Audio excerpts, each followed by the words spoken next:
Hey, what's going on? Thank you so much for watching. It would mean the world to us if you could just scroll down, like, hit the subscribe button for the Snaps YouTube channel. It goes a long way towards helping us out. Now, let's dive into some college football. You bring up Oklahoma. Obviously, you can't not talk about Texas when you're discussing those two teams joining the SEC.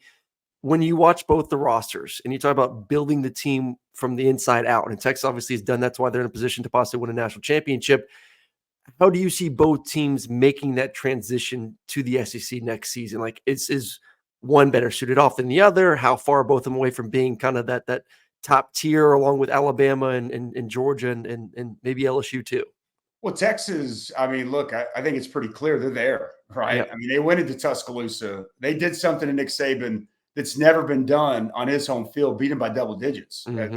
That's the only time that's happened since he's been the Crimson Tide head coach. And it is about the line of scrimmage. T'Vondre Sweat, Byron Murphy, big, dominant dudes in the interior of that defensive line. Look what they did with, I think it's the Pancake House. Yeah. When NIL first came into play, they go get that group with Kelvin Banks and company, those elite offensive linemen, and you're seeing it really pay dividends. So why I think Texas, and remember, Sark is a year ahead of Coach Venables, but I think that Texas, they recognize, and I think part of it's probably Sark's time with Coach Saban, his time with the Atlanta Falcons in the NFL. You know, championship programs are built on the inside out. You know, as much as those bells and whistles outside are great, it's still about the line of scrimmage. And if you want to compete at the very top of college football, you got to have that. Texas is there. Now, they got some guys to replace next year, but I think the way they've recruited, Bo Davis is an outstanding defensive line coach who knows the SEC and championship defense very well. I think they're going to continue to replenish at the line of scrimmage. And with Quinn Ewers coming back, more than likely, we don't know for sure, but it sure feels like we're trending toward Quinn Ewers coming back. I think Texas is clearly set up to – I think they got a great chance to win a national championship this year. And I think they're going to be set up in place to compete immediately SEC. Oklahoma beat Texas this year. So you can't say that they're that far away. But look, offensive line-wise, they got a lot to replace. They're losing four starters up front. Yeah, well, and then And a quarterback. And wait, so they lost the 4 starters. Did that include the transfer from the other day, or did that push it to 5? I can't. That includes him. So Okay. Caden Green, who goes to Missouri, Tyler Guyton, the right tackle. You got Walter Rouse is going to graduate and move on. Andrew Rain. So I mean, they got to replace a lot, and that's where Bill Bedenbaugh is regarded by most. I think T-Bob, I think you'd appreciate Bill Bedenbaugh and the players that he develops and the NFL talent he puts out. Yeah. But they got to do it quick. Via the portal. They brought in a kid from Michigan State. They got 5 O-linemen in this signing class here today. But that is an area that they're going to have to really step it up because they're losing a lot of proven commodities. But I just think that defensively, Oklahoma's light years from where they were a couple of years ago. And having Danny Stutzman come back at linebacker, All-American, having Billy Bowman coming back at safety, I think it's going to really help the defense, hit the ground running in the SEC. But up front offensive line, and I know you're going to ask me about Dylan Gabriel, Jackson Arnold. I mean, that's where Oklahoma's going to have to really step it up and develop very, very quickly and a very tough league where the Sharks swim in the SEC. How do you, if you're an Oklahoma fan, Dusty, how do you feel about this year where obviously so much awesome, right? After a rather insecure 6-7 season where you're like, man, Venables, he's the guy, he's not the guy. I want to be positive, but it was 6-7. I'm not used to that. Well, then you come out, you beat Texas. At the end of the year, it's 10-2. Like, those are 2 great metrics. But is there any kind of frustration then that, you got the Texas win, but then how'd you slip up against Kansas and in the last Bedlam? And like, it's how do you evaluate this year 2 of Brent Venables? Well, by me or by the fan? And I'll give you both. Give me, I want a fan checking. Give me the fan. Give me, maybe both. Well, fan is short for fanatical, T-Bob. I don't have boys, them dog fans and then Tiger fans. They're very similar to Sooner fans. That's why Oklahoma and their fan base is going to fit perfectly in the SEC. Yeah, true. Yes. I think before the year, had you told Oklahoma fans you're going to go 10-2, will you sign off on that? Hell yeah, we'll sign off on that. 10-2, let's go. And beat Texas. Yeah. Well, but see, I think that when they beat Texas, that's what changed everything. because when they beat Texas, it went from 10-2 be a great year to we're going to win the Big 12 and be in the playoff. Yeah. And so I think that once they won that game, naturally expectations changed. And they, so now after you lose to Kansas, after you lose to Oklahoma State in consecutive games, that flipped the script, right? That changes the whole mindset. And all of a sudden now, oh man, where is this team? Where are we? You're right where I thought I had them 10-2 before the year, not winning the Big 12. So they're actually right where I kind of thought they'd be. So for me, I thought it was a very important year to show signs of improvement, to win close games, which you did not do in year number one. I thought for Brent Venables, there was a learning curve, and we know how great of a defensive mind he is, but it's different when you're running the show and you're the head football coach. So I think that for me, it was a productive year. It was a good year. I don't want to say it was some great, amazing year, but it was right where I thought they would be. And it tells me that Brent Venables is only going to continue to improve as a head coach.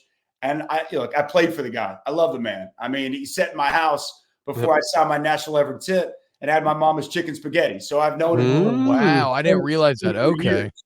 So we go way back. I have the utmost trust that he is the right guy to get this thing going. And I thought that this year was important as you take steps. Look at Sark. Sark went 5-7. He went 8-4. I was a Sark hater. They're 12-1, Big 12 champions, and in the playoff. I know we want it to be instant gratification. That's where we live. And it's why what Kellen DeBoer's done at Washington makes it so incredible in year number 2 to be undefeated in the playoff. It sometimes takes a few years. And I thought that the natural progression of things was on point this year for me in year 2 under Venables. All right. So I love what Dillon Gabriel did this year. Obviously, we know he's a good thrower, but like his ability to create with his legs. I mean, he's just a hell of an athlete. And I've heard Arnold is a decent athlete himself from some of the people I know that are close to the program. But you're looking at the long term with him. And obviously, you would have loved to going into the SEC with an experienced veteran quarterback. How do you play that balance of, hey, we want to make the good first impression in the SEC, but we also need to make sure that we do satisfy and keep this 5-star quarterback that is going to be the future? It's a great question, and it is a balancing act. I think it's as simple as after the year, Dillon was probably brought in and said, hey, we can't guarantee a starting position. This is going to be open for competition. And I'll just tell you, Jackson Arnold's a dude. We'll see what he does against Arizona in this Alamo Bowl. We'll see what he looks like next year. But the kid can flat out, he can play. He is a very good runner. I think straight line speed, he's faster than Dillon Gabriel. I don't know if he's got the savvy. Dillon got really good feel for pressure. It'll step up, made some big plays against Texas. He throws it better than Dillon. He's got a better arm. Now, he's not as experienced. He's not as accomplished. There's a lot that comes with that. You played the position, I don't have to tell you. I think the ceiling with Jackson Arnold is higher.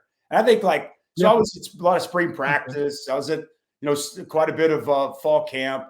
And if you just sat there and watched practice and you didn't know who was the starter and who wasn't, you'd say, oh, that kid over there, that Jackson Arnold kid, I'm not so sure he isn't better.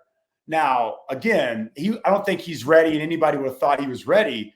But there was a sense that if Dillon had a year like he had the year prior, maybe we see a little bit more Jackson Arnold to push it. Now, it didn't come to that because Dillon was sensational this year, and he really took big steps in year 2 on this offense under Jeff Lebby. But I think that once you lay that out for Dillon, hey, we can't guarantee a starting spot, because I think you have to naturally in today's climate give Jackson Arnold, a guy his caliber, the opportunity to compete for the starting job.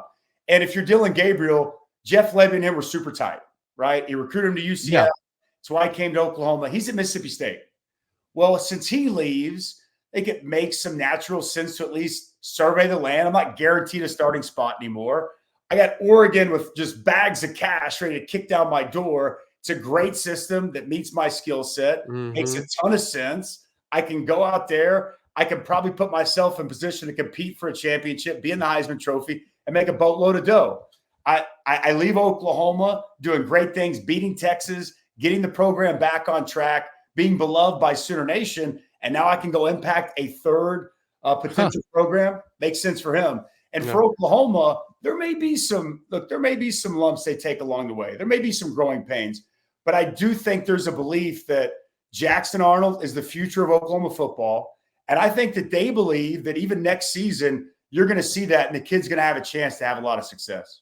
It is funny. It is a rather amicable split, right? Mhm. Because they're tantalized by the potential of Arnold, and so you can say, Dylan, thank you so much. That was great. What a final drive against Texas. That was awesome. But like, okay, bye now. Let's we're ready to see where the 5-star could take us. Not an easy, Hey, by the way, not an easy decision for a coach. No. But like, let me ask you this: what if it goes the other way? What if Dylan Gabriel comes back and you go into spring football and he wins the job, and Jackson Arnold says, you know what, I want to play this year. I'm going to get in the portal a second go around. And now you lose that guy in the future. Well, no, that's why the staff, that's why when I see Malachi Nelson leaving USC, my read on it is, okay, Lincoln didn't think he was going to be the guy, right? Like, why else is he out here shopping for Will Howard? Like, Oklahoma said, we'll let you go, Dylan Gabriel. Tennessee's out here like trying to get Joe Milton to not play in the bowl game, saying go ahead and start on the Leva era. So yeah, I that's where a coach has to trust his evaluation of the player and what he projects to be